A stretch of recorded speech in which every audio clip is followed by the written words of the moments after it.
Madame Sylvie, de quoi on va parler aujourd'hui? On va parler des mages.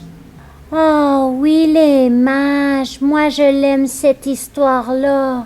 Alors, les amis, asseyez-vous, on s'en va écouter l'histoire. Alors, oui les amis, la semaine passée, on a parlé de Marie et Joseph qui avaient appris la nouvelle comme quoi qu'ils allaient avoir un bébé et que ce bébé serait le Fils de Dieu. Alors aujourd'hui, on va parler des mages. Les mages, ce sont des personnes qui étudiaient le ciel.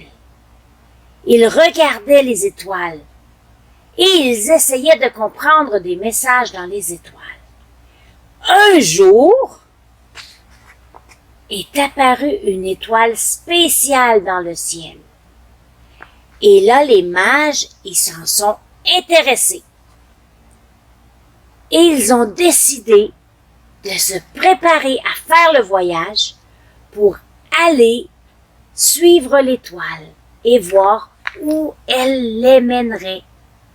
Mais vous savez, les amis, souvent à Noël, on parle des mages et on met la crèche de Noël et puis on la regarde. J'en ai une ici. Attendez, je vais vous montrer. Vous voyez, ça c'est Marie et Joseph avec le petit bébé Jésus. Et là, souvent, quand on prépare la crèche en dessous de l'arbre de Noël ou sur notre village, eh bien, on met les bergers avec leurs moutons, avec les mages et leurs chameaux. Mais vous savez quoi, les amis? Les mages, c'était pas un petit voyage. C'était pas comme aujourd'hui, moi, je prends ma voiture et je m'en vais voir Kay Maverick à Ottawa. Ça me prendrait presque 2 heures. C'est quand même beaucoup, mais les mages ont voyagé pas mal plus longtemps que ça, les amis. Donc, qui étaient les mages? On va voir ça dans Matthieu 2. C'est là qu'on parle des mages dans la Bible. Vous savez, souvent on a des chansons de Noël qui disent les 3 mages.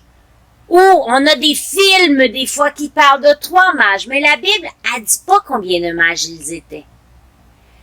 Elle ne dit pas non plus que c'est les rois mages, parce que souvent on parle des rois mages, mais elle ne le dit pas non plus que c'était des rois. Elle ne précise pas de quel pays d'Orient ils venaient, ni qu'ils sont arrivés à Jérusalem pour rendre visite à Jésus alors qu'il était encore un nouveau-né dans une étable, entouré de bergers, de moutons et de chameaux.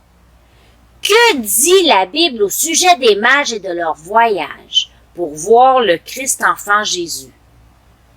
Elle révèle un certain nombre de choses.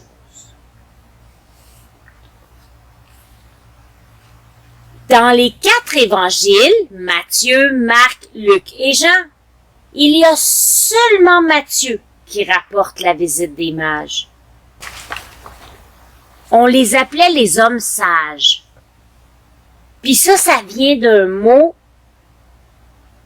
grec qui disait magoi. Je ne sais pas si je le prononce comme il faut. Puis c'est ça qui a donné le mot mage. Alors, ils ont décidé de voyager. Un voyage, vous savez, la plupart du temps, ça se prépare. Quand on sait qu'on s'en va en voyage. Des fois, un petit voyage, c'est pas compliqué. Si on sait qu'on fait un dodo à quelque part, on se prépare un pyjama avec du linge pour le lendemain. Mais quand on sait qu'on s'en va pour longtemps, puis on voyage longtemps, eh bien là, on se prépare un peu plus, n'est-ce pas? Alors, les mages, ils se sont préparés à faire le voyage de l'Orient jusqu'à Jérusalem. Et ça dit que c'est entre 1500 et 1600 kilomètres, qui durera probablement plusieurs semaines. Et ils prenaient des chameaux parce que les chameaux pouvaient transporter plusieurs choses. Et alors, là, les mages, ils sont partis à la recherche de Jésus.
L'étoile les a menés jusqu'au roi Hérode. Et là, quand ils sont arrivés, ils ont demandé à Hérode où est le roi des Juifs. Hérode n'était pas très content de ça. Vous savez, Hérode, il se posait des questions. Quel roi? C'est moi le roi! Et là,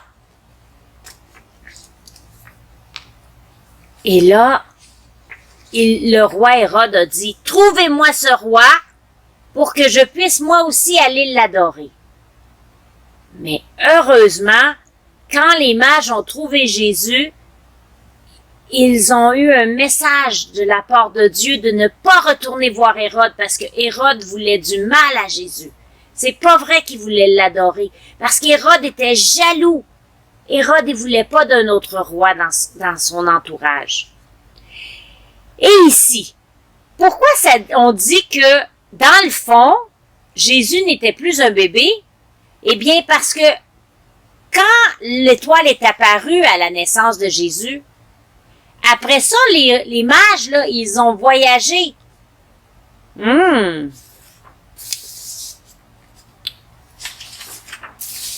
Donc, quand les mages ils sont arrivés à Bethléem,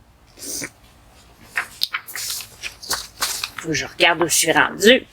Quand les mages ils sont arrivés à Bethléem, ils ont trouvé l'enfant Jésus. Peut-être que Jésus n'était plus un petit bébé. Ben, il était peut-être encore petit, mais il était plus le bébé naissant, là, que ça faisait une journée comme nous, on voit des fois dans les films que Jésus, il vient juste de venir au monde, puis que là, les mages, ils arrivent, hein? Et là, quand ils l'ont trouvé, qu'est-ce qu'ils ont fait?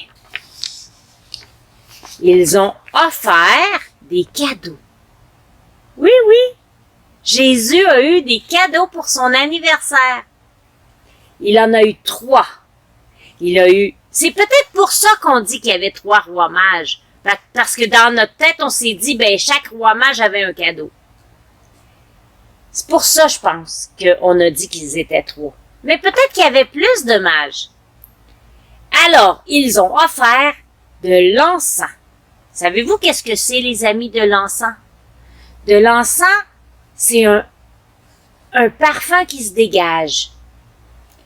Et ils ont offert de la myrrhe. De la myrrhe, c'est de l'huile qui sent bon.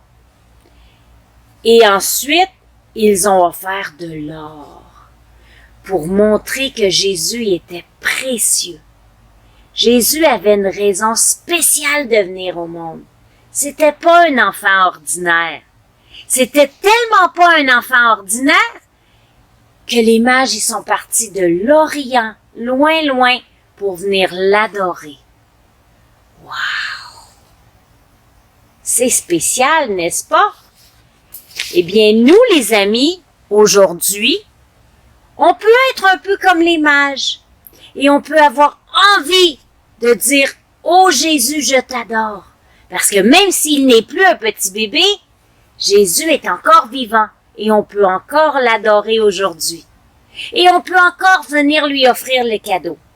Et savez-vous quel cadeau qui est le plus précieux pour Jésus? C'est de lui offrir ta vie. De dire, Seigneur Jésus, à partir d'aujourd'hui, je te remets ma vie. Ça veut dire quoi remettre notre vie à Jésus? Ça veut dire qu'à partir de maintenant, quand je fais des choses, il faut toujours que je pense qu'il faut que ça fasse plaisir à Jésus. Parce que ma vie, elle est à Jésus maintenant. Ça, c'est comme un papa puis une maman qui s'aiment beaucoup, beaucoup, beaucoup, beaucoup, beaucoup.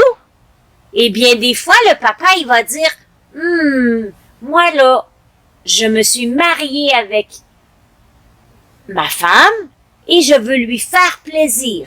Alors, je vais faire quelque chose aujourd'hui pour faire plaisir à ma femme. Eh bien, c'est la même chose. On peut avoir envie de faire plaisir à Jésus. Et vous savez, quand on fait plaisir à Jésus, eh bien, il est très content. Et des fois, on fait pas plaisir à Jésus, puis on fait des choses que c'est pas correct. Eh bien, Jésus, il nous aime tellement qu'il est prêt à nous pardonner et à dire, reprends-toi, ne fais plus cette chose-là et je te pardonne. Ça, c'est comme encore papa et maman, des fois, ça arrive qu'il y a des petites chicanes et là, papa et maman disent, mais je te pardonne et on continue d'être heureux. Oui, oui. Maintenant, les amis, est-ce que vous avez envie d'aller chanter et danser avec Boujotte? Oui! Alors, allons voir ce que Boujotte a pour nous aujourd'hui et par la suite, on va voir Madame Corinne et Madame la Bible. Oui, oui! Alors, allons voir ça ensemble. Les amis, êtes-vous prêtes à chanter et danser avec moi? Moi, je suis prête. Alors, on y va! Allons chanter!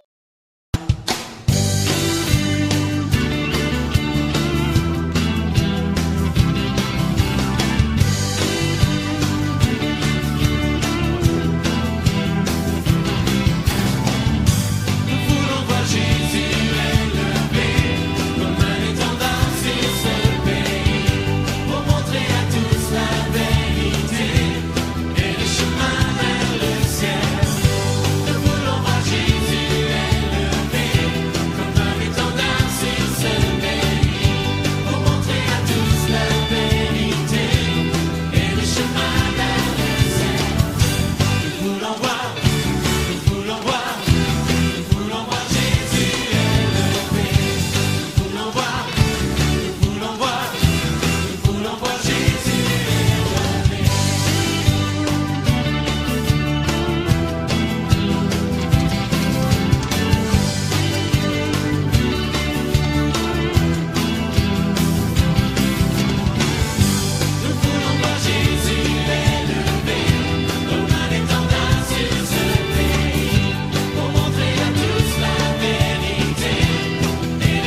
les amis. Madame Corinne est vraiment contente d'avoir reçu des dessins cette semaine. J'aime vraiment ça voir vos dessins.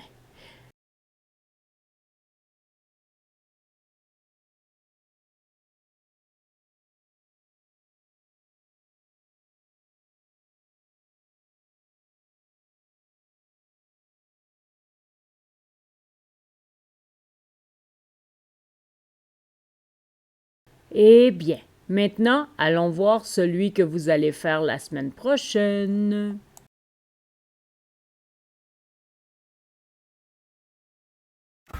Bonjour les enfants.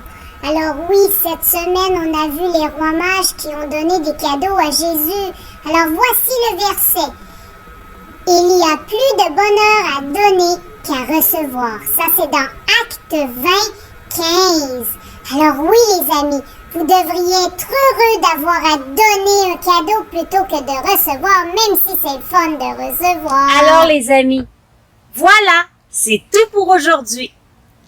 Alors cette semaine, les amis, quand vous allez avancer pendant la semaine, que vous allez passer les journées, rappelez-vous des mages qui sont venus adorer Jésus et vous aussi, adorez-le. Oui, oui. Et là, les amis, j'ai quelque chose à vous demander. Bientôt, on va être en décembre. Oui, ça s'en vient bientôt, n'est-ce pas? Et qu'est-ce qui arrive quand on arrive en décembre? On arrive à Noël. Oui, oui. Et on a hâte, hein? C'est vrai que c'est le fun, fêter Noël. En plus, cette année, on va probablement pouvoir voir nos amis plus que l'année passée, n'est-ce pas? Alors, cette année, là, il nous reste une semaine, un dimanche avant décembre. Alors, j'aimerais ça que vous pensiez pour la semaine prochaine, si vous êtes capable de m'envoyer pour que je puisse le mettre dans la vidéo de la semaine prochaine. Cette année, qu'est-ce que vous aimeriez faire pour Noël de spécial? Quelque chose que vous avez envie de faire que vous avez jamais fait avant. Quelque chose qui va faire plaisir à Jésus. Vous savez, parce que à Noël, souvent, on se donne des cadeaux. Et c'est vrai que c'est le fun de se donner des cadeaux. Mais vous savez qu'on n'a pas toujours besoin de beaucoup de sous pour les cadeaux. Des fois, ça peut être un cadeau que l'on fait nous-mêmes en bricolage ou que l'on chante une chanson, que l'on lit un poème. Alors, j'aimerais ça cette semaine, si vous avez le temps, de m'envoyer quelque chose, un projet que vous allez décider de faire au mois de décembre pour vous préparer pour Noël. Et peut-être c'est quelque chose que vous allez présenter à papa et maman. Oui, oui. Alors un petit projet spécial qui va faire plaisir à Jésus et puis qui coûtera pas des sous dans les poches. Ça va être quelque chose que vous allez avoir pris le temps. Et puis oui, vous pouvez demander à papa et maman de vous aider. D'accord? Alors, si vous êtes capable, vous me l'envoyez pour la semaine prochaine. C'est pas obligé que ça soit tout fait, là. Ça peut être juste, moi, cette année, pour Noël, je décide de lire un poème. Ou moi, cette année, pour Noël, je vais chanter une chanson. Et là, on va mettre tout ça ensemble. Et pendant le mois de décembre, quand vous allez faire le projet, vous pouvez m'envoyer des photos pendant que vous préparez votre projet et vous pourrez m'envoyer la photo quand vous allez avoir fait votre projet à Noël. Et quand on reviendra en janvier, on pourra les présenter. Oui, oui. Alors, la semaine prochaine, Madame Sylvie, elle va préparer un projet pour le mois de décembre. Ça va être qu'à chaque semaine, ça va être comme un petit peu un calendrier de l'Avent. C'est comme les calendriers qu'on achète et qu'on mange les chocolats dedans chaque journée. Eh bien, ça va être quelque chose comme ça. Et à chaque semaine, je vais vous lire le petit verset ou le petit pensée ou la chose qui va avoir eu rapport pendant toute la semaine. Ça vous tente? Oui, je vais faire ça. Comme ça, à chaque dimanche du mois de décembre, eh bien, on va avoir une activité spéciale, des versets, des chansons, des choses comme ça. Oui? Alors, je vous dis à la semaine prochaine, que je vous aime beaucoup, beaucoup, beaucoup, beaucoup. Et n'oubliez pas, pensez à vos projets. Bye bye!